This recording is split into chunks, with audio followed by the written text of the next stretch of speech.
Policy management and research society আয়োজিত গণতন্ত্র নির্বাচন ও সংস্কার আশুকরণীয় শীর্ষক সেমিনার অনুষ্ঠিত হয়। রাজধানীর কাকরাইলে ডিপ্লোমা ইঞ্জিনিয়ার্স ইনস্টিটিউটে উক্ত সেমিনারে সভাপতিত্ব করেন সংগঠনের ভাইস চেয়ারম্যান সাবেক সচিব বিজন কান্তি সরকার। প্রধান অতিথি হিসেবে বক্তব্য রাখেন বিশ্ববিদ্যালয় মঞ্জুরি কমিশনের চেয়ারম্যান অধ্যাপক ডক্টর SM-A ফায়েজ। তিনি বলেন, জীবন দিল, রক্ত দিল, তাদের ভাবতে হবে প্রতিনিয়ত। তারপরে প্রফেসর ইউনুস আসলেন কিন্তু সবার আস্থার জায়গায়, এবং সবাই তাকে নিয়ে এমন কোনো কোয়ার্টার ছিল না আওয়ামী লীগ ছাড়া যে তাকে বিরোধিতা করবেন। সবাই সাদরে আমন্ত্রণ জানান, গ্রহণ করলেন। আমরা আজকে এখানে there are many reasons for which we can criticize Professor Yunus, but at the same time there are reasons for which we should refrain from doing that. ওনাকে আস্থার জায়গা থেকে এত তাড়াতাড়ি ফেলে দেওয়াটাও ঠিক হচ্ছে কি না, এটা আমি কিন্তু নিজে প্রায় ভাবি। আস্থার জায়গায় ওনাকে যদি রেখে আমরা পাথ অফ কনফ্রন্টেশনটা অ্যাভয়েড করে পাথ অফ আন্ডারস্ট্যান্ডিংয়ে যেতে পারি, সেটাই কি ভালো না? আমাদের তো এখন আমরা কেন নিজেদের মধ্যে বিভেদ সৃষ্টি করব?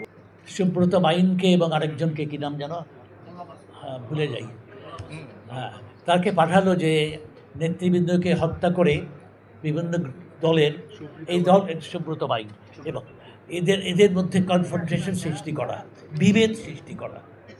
তা আমার মনে হয় মাঝে মাঝে রয়ের এত কিছু প্ল্যান না করলেও বোধহয় হতো। আমরা সত্যিকার সেন্সেই মনে হচ্ছে যেন মাঝে মাঝে আমরা বিভেদ সৃষ্টি করছি। এটা থেকে বেরিয়ে আসা দরকার। আমাদের সামনের যারা যারা প্রাণ দিল, যে তরুণরা, তাদের তো ভবিষ্যৎ, এটা তো দারুণভাবে আমাদের ভাবতে হবে, ভীষণভাবে ভাবতে হবে তাদের সম্পর্কে।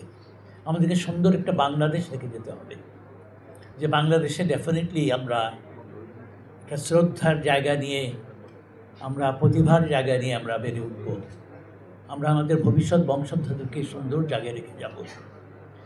যেটা বলছিলাম যে প্রফেসর ইউনুসের অনেক কিছু আমরা ক্রিটিসাইজ অফকোর্স করতে পারি, কিন্তু কিছু যদি আন্ডারস্ট্যান্ডিংয়ের মাধ্যমে আমরা করতে পারি, আমরা জাতির বিবেক যারা, আন্ডারস্ট্যান্ডিংয়ের মাধ্যমে, আলোচনার মাধ্যমে সুন্দর সমাধান বের করে নিয়ে আসা। যে পয়েন্ট অফ নো রিটার্নে চলে যাই মাঝে মাঝে, গত কয়েকদিন থেকে দেখছি, সত্যি মনে হয় যেন। অনুষ্ঠানে প্রশাসনের বিভিন্ন পর্যায়ের কর্মকর্তাবৃন্দ বক্তব্য রাখেন। Unique government will not be exist.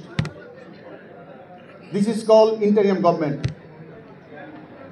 Now autocratic, now democratic. Only depends on the people's verdict, political parties' conception. 1971 সনে স্বাধীনতার মহান ঘোষক শহীদ রাষ্ট্রপতি জিয়াউর রহমান পাকিস্তানিদের বিরুদ্ধে যুদ্ধ করেছিলেন। রাষ্ট্রপতি হয়ে ভারতীয় আধিপত্যবাদের বিরুদ্ধে মাথা উঁচু করে দাঁড়িয়েছিলেন। বাংলাদেশের ইতিহাসের একমাত্র রাষ্ট্রপতি যিনি ভারতীয় আধিপত্যবাদের বিরুদ্ধে সোচ্চার ছিলেন।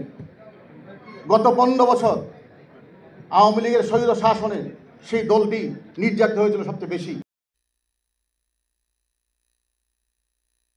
আমিনা ইসলাম, আজকের সংবাদ।